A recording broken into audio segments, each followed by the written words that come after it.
RRB NTPC के लिए प्राचीन भारत का इतिहास की सीरीज स्टार्ट हो रही है आज से। इसका पहला टॉपिक है पाषाण काल। पहला क्वेश्चन है, इनमें से कौन सा पाषाण युग स्टोन एज के 3 प्रमुख कालों के अंतर्गत नहीं आता है? ऑप्शन ए पुरापाषाण, ऑप्शन बी नवपाषाण, ऑप्शन सी ताम्रपाषाण, ऑप्शन डी मध्यपाषाण। तो इसका राइट आंसर हो जाएगा ऑप्शन सी। ऑप्शन सी इसका राइट आंसर हो जाएगा ताम्रपाषाण। पाषाण युग में मनुष्य पत्थर के औजारों का उपयोग करता था। पाषाण युग के 3 चरण पुरापाषाण, मध्यपाषाण तथा नवपाषाण हैं।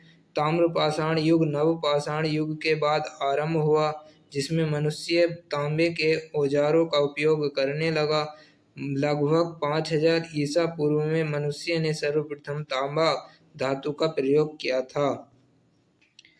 Next question, question number 2, Bhimbetka की गुफाओं की खोज कब हुई थी? Option A 1955-56, option B 1957-58, option C 1954-55, option D 1953-54। इसका राइट आंसर हो जाएगा ऑप्शन बी। भीमबेटका की गुफाएं भारत के मध्य प्रदेश के रायसेन जिले में स्थित हैं। ये गुफाएं चारों तरफ से विंध्य पर्वतमालाओं से घिरी हुई हैं। यह एक पुरापाषाणिक गुफा आवास है, जिसकी निरंतरता मध्य ऐतिहासिक काल तक रही। इसकी खोज डॉक्टर विष्णु श्रीधर बाकणकर द्वारा 1957-58 में की गई। वर्ष 2003 में यूनेस्को ने इसे विश्व धरोहर स्थल घोषित किया। प्रश्न नंबर 3, भीमबेटका के शैलाश्रय निम्नलिखित में से किसके लिए प्रसिद्ध हैं?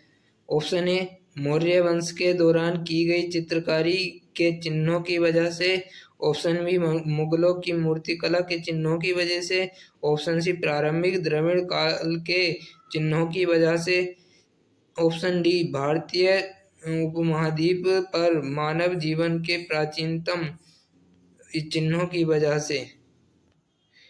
इसका सही आंसर है ऑप्शन डी, भारतीय उपमहाद्वीप पर मानव जीवन के प्राचीनतम चिन्हों की वजह से। मध्य प्रदेश के विंध्य क्षेत्र में भोपाल के दक्षिण पूर्व में रायसेन जिले में अवस्थित भीमबेटका गुफाओं से मानव जीवन के प्राचीनतम चिन्हों के प्रमाण मिले हैं। यद्यपि यहाँ अधिकांश चित्रकारी मध्य पाषाण युग की है, किंतु यहाँ उत्तर पाषाण, ताम्रपाषाण काल, प्रारंभिक ऐतिहासिक और मध्य युग के भी चित्र मिले हैं।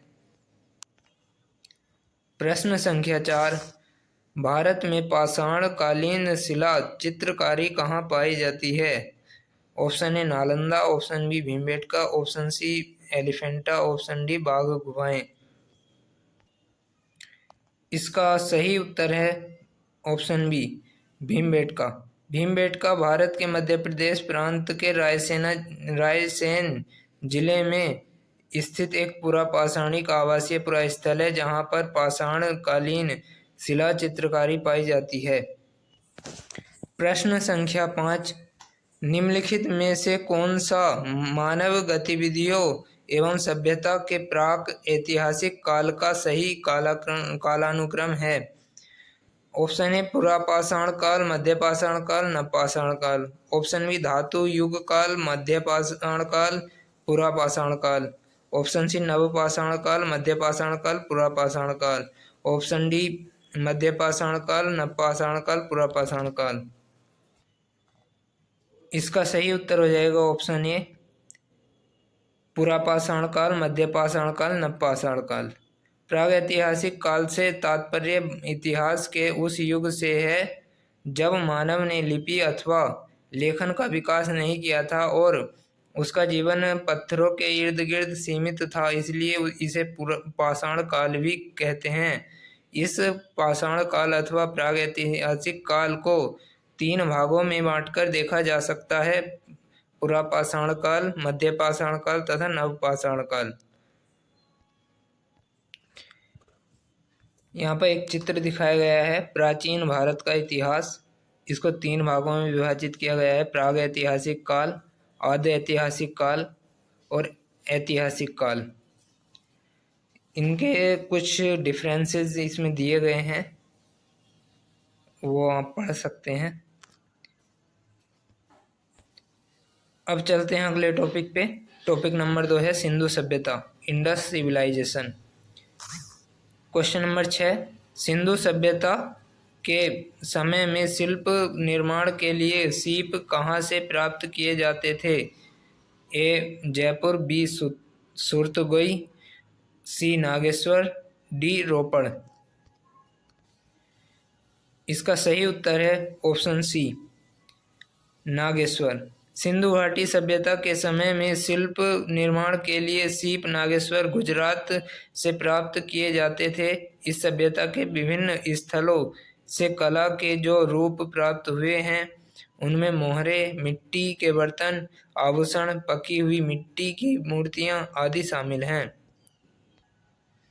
अगला क्वेश्चन, क्वेश्चन नंबर 7, सिंधु घाटी सभ्यता का निम्न में से कौन सा स्थल पंजाब भारत में स्थित है? यानी कि भारत के पंजाब में कौन सा स्थल है?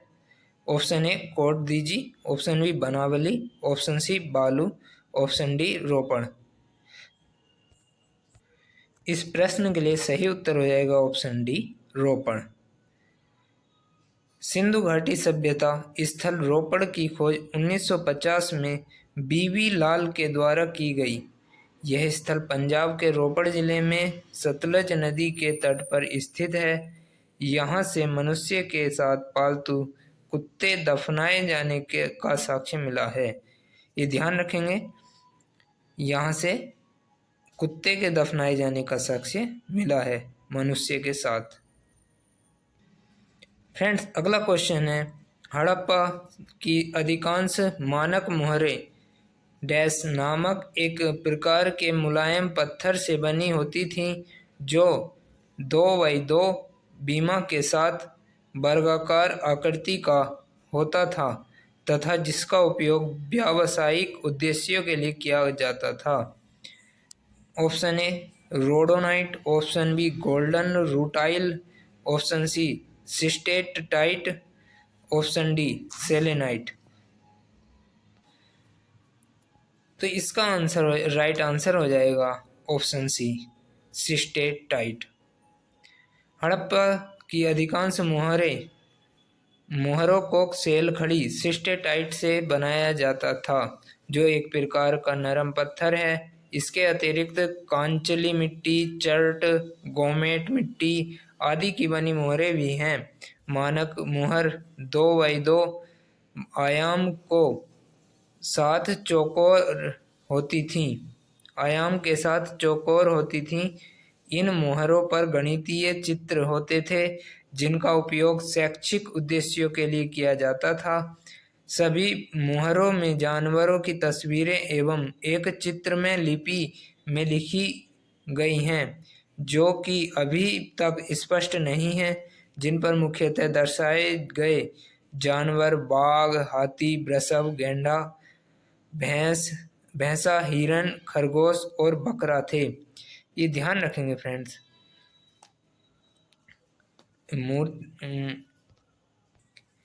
जितने भी जानवर यहाँ पे नाम है बाघ, हाथी, वृषभ, गैंडा, भैंसा, हिरण, खरगोश और बकरा, इन सब का नाम ध्यान रखेंगे।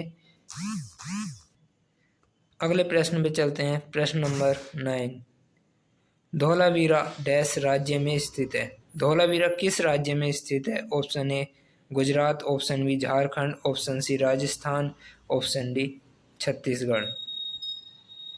इसका सही उत्तर हो जाएगा ऑप्शन ए गुजरात।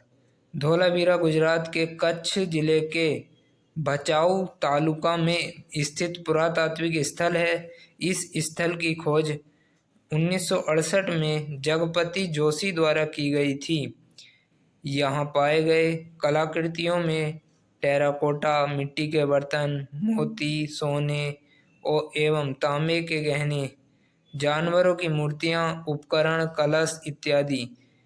जुलाई 2021 में यूनेस्को ने धौलावीरा को भारत के 40वें विश्व धरोहर स्थल के रूप में घोषित किया।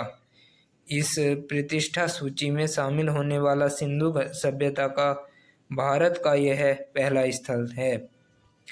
ध्यान रखेंगे, धोलावीरा विश्व धरोहर स्थल में शामिल होने वाला भारत का पहला स्थल है।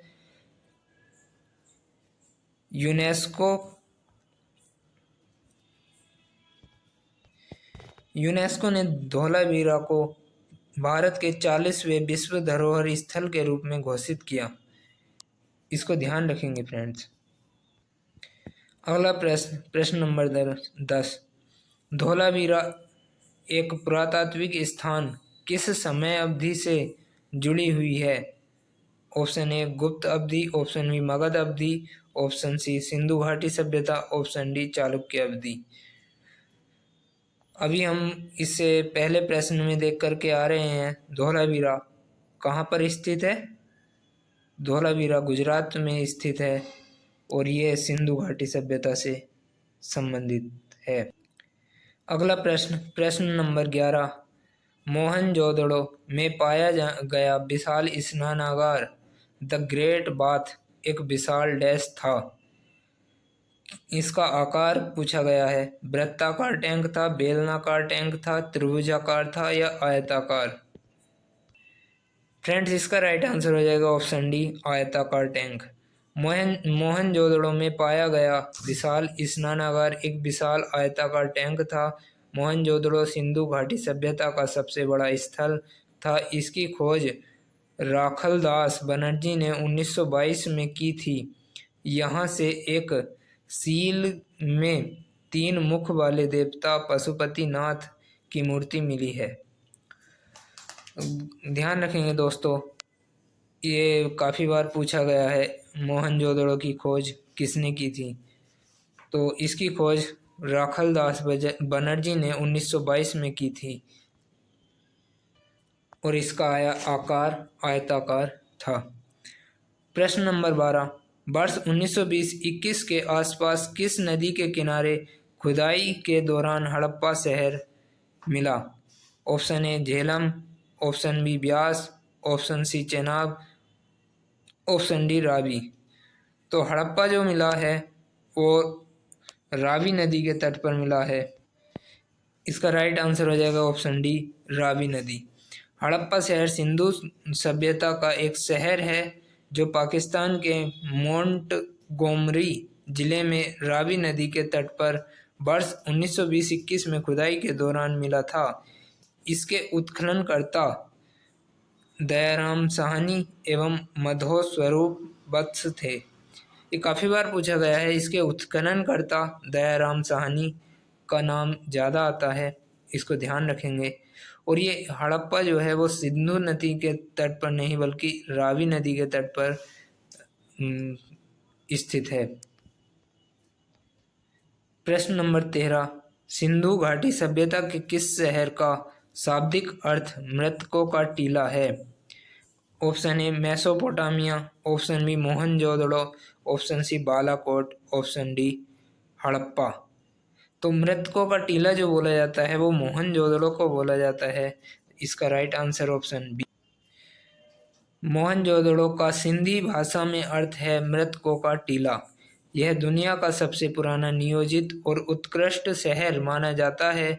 यह सिंधु नदी घाटी का सबसे परिपक्व शहर है जो सिंधु नदी के दाएं किनारे लरकाना जिले में स्थित है। इसकी खोज राखलदास बनर्जी ने 1922 में की थी। ये अभी हम पहले भी इसका जिक्र कर चुके हैं। राखलदास बनर्जी ने इसको 1922 में खोजा था और यह है हड़प्पा नदी के दाएं तट पर, हड़प्पा नदी के दाएं तट पर लरकाना जिले में स्थित है। फ्रेंड, सेम प्रश्न रिपीट हुआ है, इस बार उस ऑप्शन में दिया गया है। मोहनजोदड़ो का अर्थ क्या है? रहने का स्थान, बाजार स्थल, मृतकों का टीला, पसंदीदा शहर। तो अभी पढ़ के आ रहे हैं हम ऊपर, मृतकों का टीला मोहनजोदड़ो को बोला जाता है। ऑप्शन सी इसका राइट आंसर हो जाएगा। प्रश्न नंबर 15, और आज इसमें 15 ही प्रश्न रखेंगे। मोहनजोदड़ो कहाँ स्थित है? Option A Khyber Pakhtunkhwa, option B Punjab, option C Balochistan, option D Sindh. इसका राइट आंसर हो जाएगा मोहनजोदड़ो, ऑप्शन डी सिंध। मोहनजोदड़ो का सिंधी भाषा में अर्थ मृतकों का टीला है होता है। यह सिंध पाकिस्तान के लाड़काना जिले में सिंधु नदी के तट पर स्थित है। इसकी खोज 1922 में राखलदास बनर्जी ने की थी। यहाँ की शासन व्यवस्था राजतंत्र न होकर जनतंत्र थी। फ्रेंड्स, इसको जितना बार रिवाइज करेंगे उतना ही अच्छे से आपको याद हो जाएगा।